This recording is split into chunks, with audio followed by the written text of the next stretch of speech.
Vendredi soir, à l'issue du match contre le Red Star, il y avait lieu de s'inquiéter après la pâle prestation de la formation troyenne face à une équipe francilienne sans grand génie.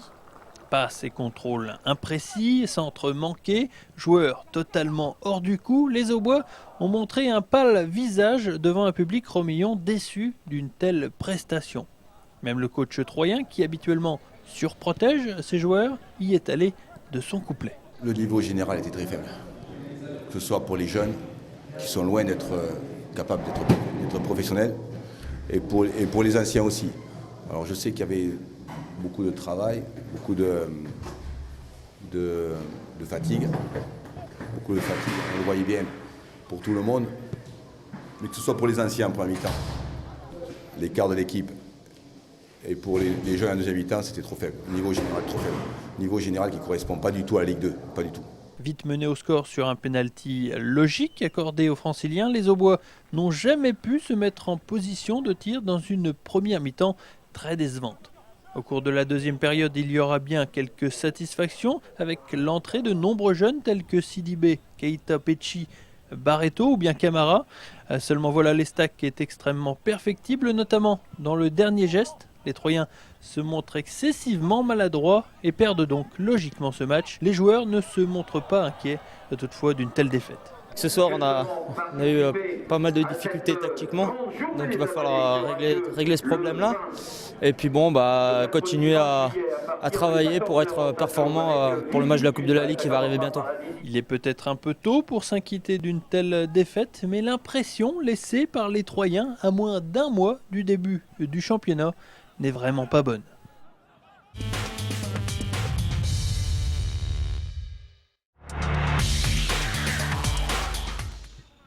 Tout comme Marcos, il ne faudra pas s'attendre à ce que Thiago nous fasse 3 petits ponts sur un air de samba pendant un match de Ligue 2.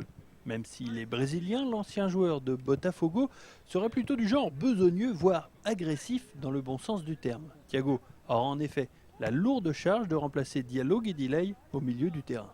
C'est pas obligé que tous les Brésiliens soient techniques. Après, on a des postes comme par exemple, on voit beaucoup de joueurs brésiliens qui sont solides derrière, tu vois, qui jouent simple, quoi. Après, moi, je suis milieu défensif. Je cherche de récupérer le maximum de ballons pour jouer vers l'avant, pour aider le groupe, quoi. Le néo-troyen reste sur 121 matchs disputés avec la Berrichonne de Châteauroux. Arrivé en décembre 2006 en droite ligne d'Amérique du Sud, le natif de Rio a dû totalement changer son idée de jeu afin de s'adapter au championnat français et surtout celui plus physique de la Ligue 2. Au Brésil, c'est pas pareil comme en France. En Europe, on a beaucoup d'espace, on n'a pas trop de pressing. Le jeu, c'est pas tout le temps vers l'avant, on garde bien le ballon. Après, en Europe, ça change. C'est le jeu vers l'avant, c'est le jeu joue vite, quoi. Et voilà, c'est après qu'on en arrive ici, on apprend beaucoup. Voilà, maintenant, faut écouter le coach, écouter le staff pour donner le mieux. Pour mieux s'intégrer au sein de la Maison Bleue, l'ancien Castelroussin a pu compter sur son compatriote Marcos dos Santos depuis déjà un an à l'Estac. Assis l'un à côté de l'autre dans le vestiaire, Marcos a ainsi intégré Thiago plus facilement dans l'effectif.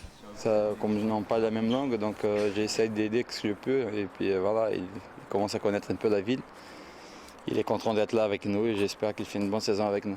Cette année, le Brésilien portera le numéro 14, le même numéro que Gaël Sanz ou Frédéric Adam, les précédents tauliers du vestiaire troyen. Un signe pour Thiago qui jouera peut-être le rôle du patron que cherche activement Jean-Marc Furlan.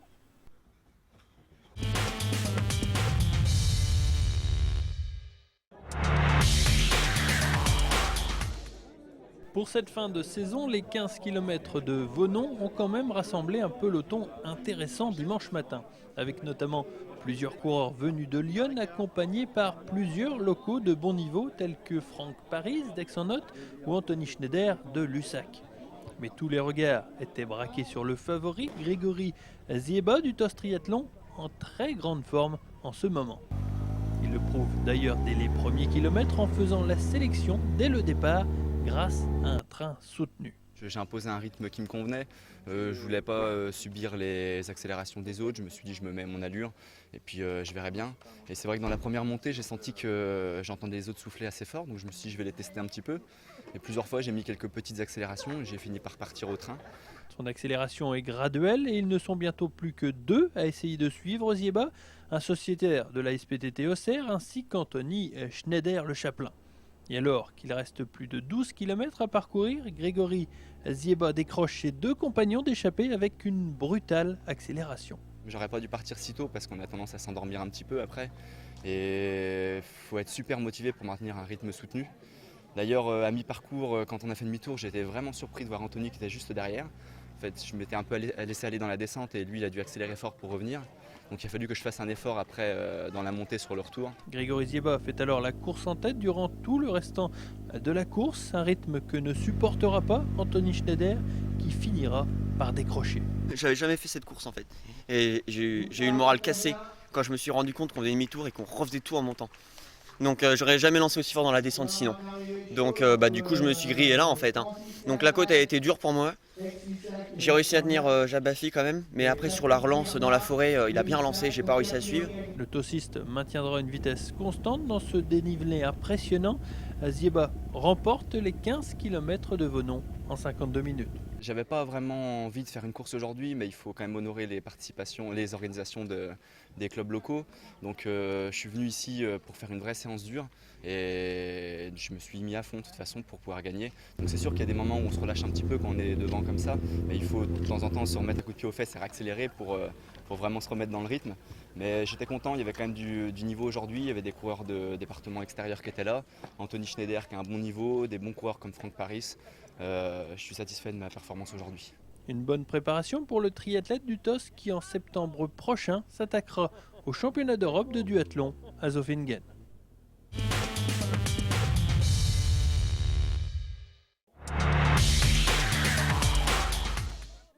20e étape de la Coupe de France de nage en eau libre qui en compte 35, cette traversée du lac avait attiré un petit nombre de nageurs visiblement gênés par la pluie.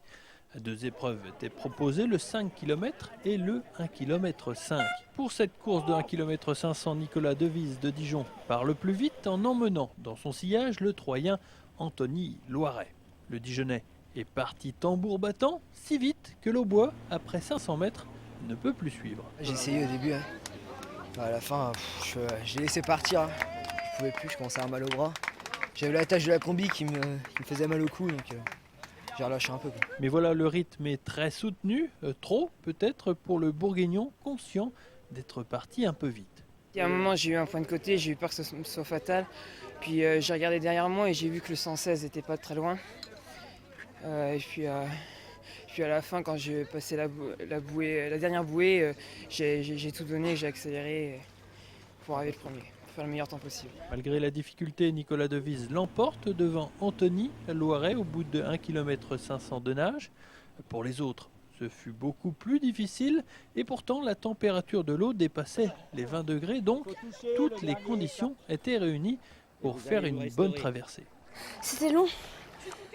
Ça comprend ? Non, ça va. Les derniers mètres, ils sont longs. Quelques petites pauses pour reprendre le souffle. Puis sinon, non, ça allait. Je disais moins d'1 heure, donc je suis content. Ouais.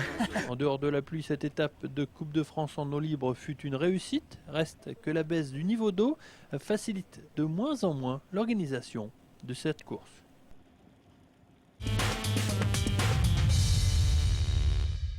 Depuis lundi, les passeports loisirs été 2011 ont débuté. Durant 2 mois, les enfants de l'agglomération troyenne âgés de 8 à 16 ans auront l'occasion de découvrir plusieurs sports. De plus, l'Office municipal des sports a mis en place un système de fonctionnement ludique permettant aux enfants de découvrir 4 sports différents durant une journée complète. Une nouveauté pour cette édition 2011, la demi-journée à thème qui permettra aux enfants de s'immerger complètement dans un univers. On essaie de s'adapter aux soucis des parents d'occuper leurs enfants pendant les vacances scolaires. C'est pourquoi cette année on a testé des demi-journées avec un thème, par exemple les dragons sur les arts martiaux, ou sur une demi-journée on regroupe plusieurs disciplines avec un même thème. L'idée c'est toujours d'attirer un maximum d'enfants au passeport loisirs, les occuper pendant les vacances, leur donner le goût de l'effort, leur donner aussi nos valeurs bien sûr associatives, et en espérant à la rentrée de septembre les retrouver au sein de nos associations. Ce week-end à Bourguignon, le domaine de Fols, conduit par Éric Chorlin, organisait une manche de championnat de France de quad cross. Une compétition qui accueillait le double champion d'Europe, Romain Coupry, mais aussi le jeune Antoine Chorlin, candidat au podium du championnat de France de cross. Coupry, qui a su conforter sa place de leader. Quant à Antoine Chorlin, il a aussi prouvé qu'il faudrait compter avec lui dans le futur. En attendant, le domaine de Fols a réussi son pari, celui d'organiser un événement 100% quad. C'est un 100% quad, c'est la première qui se fait aujourd'hui de ce style en France, où d'habitude on a un championnat de France élite ou un trophée de France qui se font en même temps, mais en même temps que des courses de moto. L'événement aujourd'hui c'est un pari quelque part, c'est un événement 100% quad comme je viens de vous le dire, et donc c'est vraiment un test pour tout le monde, aussi bien pour nous en tant qu'organisateurs, aussi bien que pour la FFM de l'autre côté. Le but c'est de faire un terrain qui soit que pour le quad, hein, et apparemment ça plaît bien aux pilotes et à tout le monde. Donc je pense que bon, maintenant s'il y a le nombre de spectateurs attendus, ça fera l'unanimité.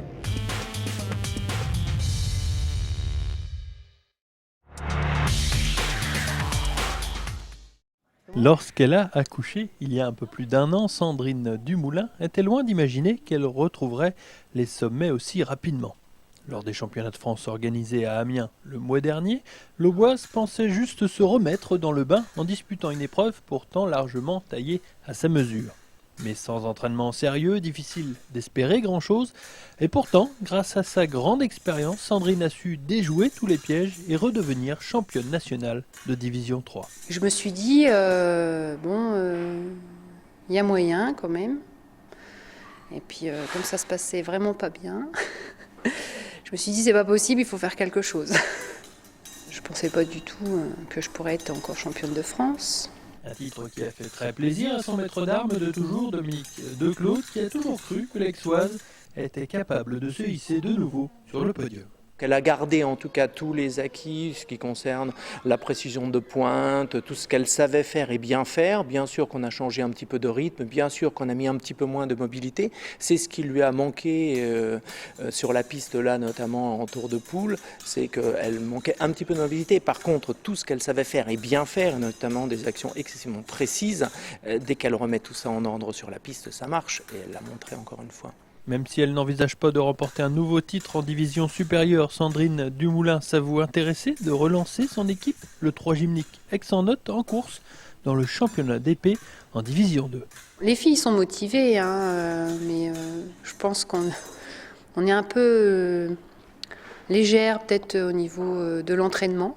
Comme moi j'ai fait un bébé, Catherine a fait un bébé, Nadia a fait un bébé. Donc il n'y en a qu'une dans l'équipe qui n'a pas fait de bébé encore. Donc c'est vrai qu'on n'est pas au top de notre forme, mais je pense que si on s'y met toutes, ça devrait passer. Après donc avoir été sacrée de nouveau dans la Somme, Sandrine Dumoulin espère bien l'être encore l'an prochain, puisque selon toute vraisemblance, les championnats de France devraient se dérouler à Troyes en mai 2012.